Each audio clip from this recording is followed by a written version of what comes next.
Ano po ba ang dapat mayroon tayo upang makuha natin ang oo ng Diyos sa ating panalangin? Ako po si Father Dion, ang Post-Catholic Chaplain ng Headquarters and Headquarters Support Group, Philippine Army. At ito po ang salita ng Diyos, ang ating gabay.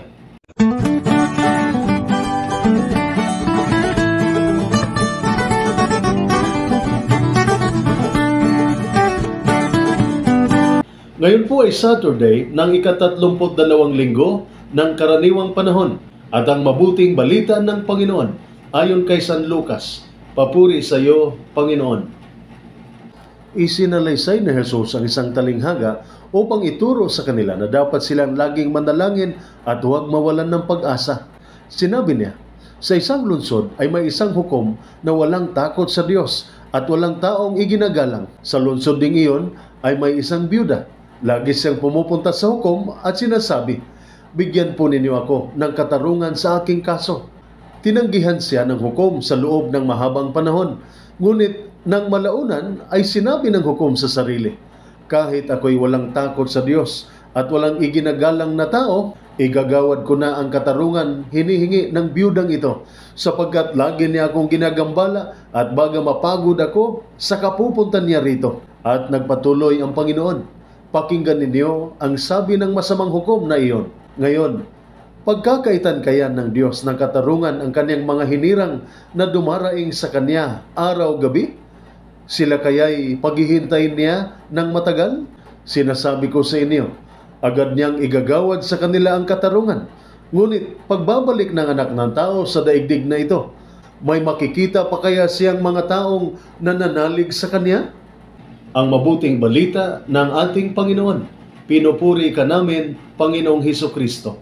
Sa mabuting balita, ipinahayag ng ating Panginoon ang kwento tungkol sa isang korap na hukom at kaawa-awang byuda. Sa kwentong ito, hindi po hinahalin tulad ang Diyos sa korap na hukom, kundi inihahambing. Sinasalarawan ng hukom ang taong may impluensya na hindi mo po pwedeng inisin o galitin. Ang isang bagay na pinupunto ng ating Panginoon sa kanyang kwento ay ang tanging bagay na magpapagalaw sa hukom na ito ay ang matiyagang pagpupursige. Ang byuda na nawalan ng suporta ng mga lalaki sa isang patriarkal na lipunan ay ang halimbawa ng sinaunang tipikal na nagpapakita ng kahinaan at kawalan ng kakayahan. Siya ay mahina sa katawan, ngunit malakas ang pananampalataya. Sa ating pangunawa, maaring mailarawan natin siya bilang isang matandang babae na nagsasalita ng may pumipiyok na boses.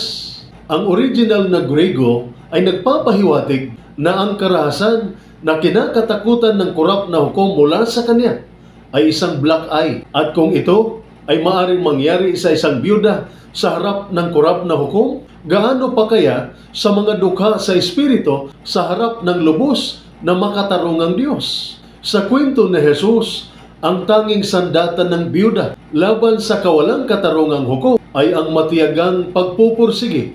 Ito ay isang bertud na dapat taglayin ng lahat. Sinasabi pong inabot ng 3 taon si Winston Churchill bago makapasa sa ika-8 baitang dahil hindi niya maipasa ang Ingles. Kahit ito pa ang kanyang sariling lingwahe. Ngunit ironically, ilang taon ang lumipas ay inanyayahan siyang magsalita sa isang commencement exercise sa Oxford University. Ang kanya ngayong tanyag na talumpati ay binubuo lamang ng 3 salita.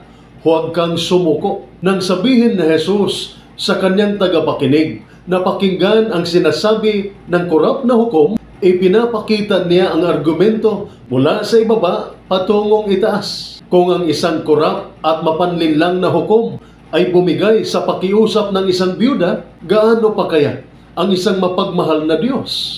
Kaya, nasa iyo ba ang bertod ng pagtitiyaga at pagpupursige upang mapauo ang Diyos sa iyong panalangin? Ito po ang salita ng Diyos, ang ating gabay. Manalangin tayo. O Diyos naming magapangyarihan at mapagmahal, kami po'y mga kawal ng hukbong sadatahan ng Pilipinas.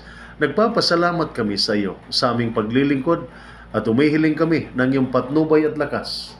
Tulad ng inilarawan ni Jesus sa mabuting balita, itinuturo mo sa amin ang halaga ng matiyagang panalangin sa gitna ng mga pagsubok at labanang aming hinaharap. Gabayan mo po kami na manatiling matatag at hindi sumuko. Kahit sa mga oras ng kawalang katarungan at pangapi, tulungan mo po kaming manatiling matuwid at tapat. Bigyan mo po kami ng tapang na harapin ang anumang hamon at ipagkaloob mo po sa amin ang katarungan at tagumpay. Sa aming paglilingkod, pangalagaan mo po ang aming mga pamilya at patatagin mo ang aming mga kalooban at katawan. Ituro mo po sa amin ang iyong kalooban at landas upang kami maging tagapagtanggol ng bayan at ng katotohanan. Aming Panginoon, inihiling namin ang iyong gabay at pagpapala sa bawat hakbang na aming ginagawa sa aming tungkulin.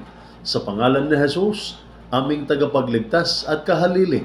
Amen. At sumainyo at sa inyong pamilya ang pagpapala ng makapangyarihang Diyos, Ama, Anak at Espiritu Santo. Amen.